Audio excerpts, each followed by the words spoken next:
What if everything you thought you knew about the big bad wolf was a lie?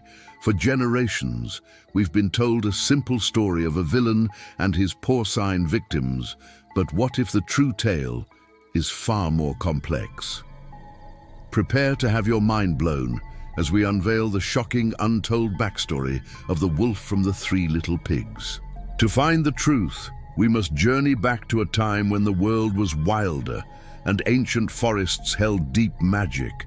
In the heart of one such forest lived not a monster, but a guardian, a lone wolf, bound by an ancient pact to protect the woods from any who would seek to harm it. He wasn't big and bad. He was the forest's warden, its judge, and its protector. His huff and puff wasn't mere breath. It was an ancient magic, the breath of truth, a wind that could test the integrity of any structure, revealing its true purpose and sweeping away anything that didn't belong. For centuries, he lived in peace, a silent sentinel, until they arrived.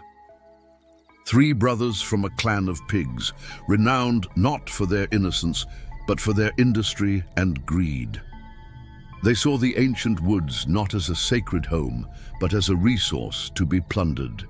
They began their invasion with a crude structure of straw, a temporary logging camp, an insult to the ancient trees. As was his duty, the warden approached and unleashed a gentle breath of truth, not to harm, but as a warning. The camp was scattered to the wind, a clear message. You are not welcome here. But the brothers were arrogant. They ignored the warning. Deeper in the woods, they built a second structure, this time of sticks and lumber. It was a sawmill designed to tear the heart out of the forest. The warden's response was swifter, his magic more forceful.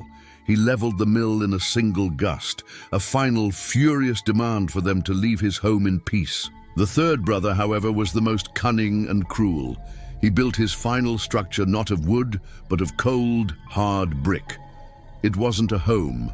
It was a fortress and a forge, with a great chimney that spewed black, choking smoke, poisoning the air and turning the earth to ash.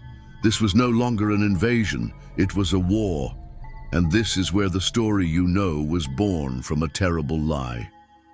The warden confronted the final pig, but the forge of brick and iron was resistant to his magic.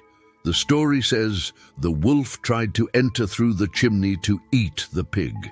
The truth? He was on the roof trying to perform a ritual, using his magical breath to contain the poison spewing from the chimney. To stop it from killing the forest he had sworn to protect. The pig, terrified and cornered inside, lit a great fire in the forge below. The blast of mundane flame meeting the warden's ancient magic caused a catastrophic explosion.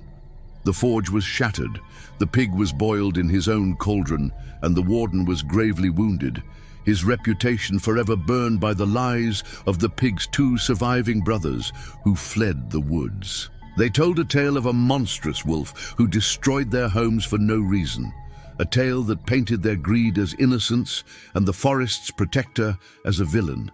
A simple story, told for generations.